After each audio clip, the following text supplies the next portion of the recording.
So, what to do when you receive a cutting from myself in the mail or in the post? First thing to do when you receive a cutting is have a look at the end of it and just see if it's dried out, because quite often I coat the end of it in a cinnamon powder. Cinnamon powder will help it dry out, and the cinnamon powder is also a natural fungicide and antibacterial herb. So very good to have that on the end of any raw or exposed cutting. So if that is not dry, and what we call calloused.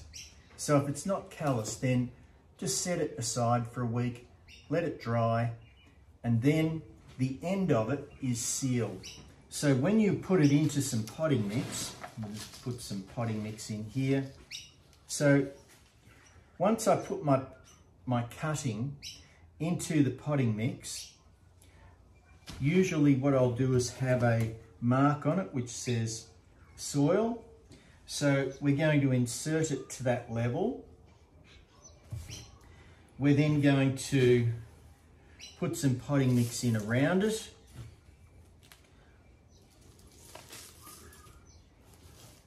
Up to that level where I've said soil.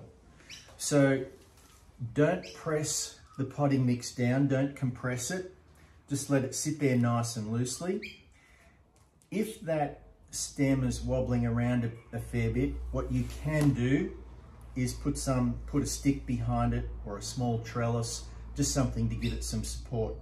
Now, having received it, having potted this into a damp potting mix, do not water it. Do not water it for at least 3 to 4 weeks, okay? Put it in a semi-shaded area so that it's not exposed to direct sun. It's not going to dry out enormously. The mix of potting mix, which is 1/3 perlite, coarse perlite, 1/3 potting mix and 1/3 orchid mix, will have sufficient moisture in it that it will encourage root growth. So what you don't want to do is have that too wet, because what you're going to do then is saturate the bottom of it, and that will cause rot. So if you're cutting rots, either at the bottom or at the top, it's probably from overwatering or it's too wet.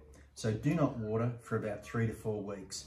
After that, you can give it a gentle tug, and if it doesn't come away easily, then that means roots are starting to form, which is what you really want.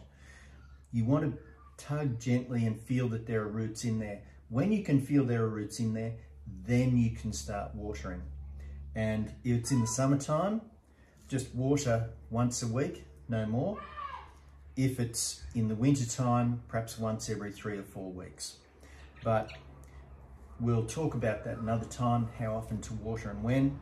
But this is all you need to do when you receive a cutting from me in the post.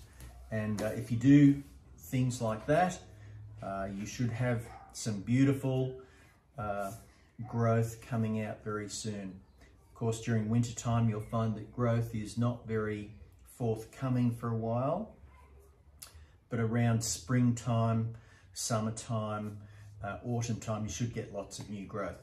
So be patient over winter. And if you have any issues, of course, send me a message, info@tropicaltreasure.com.au. Thank you.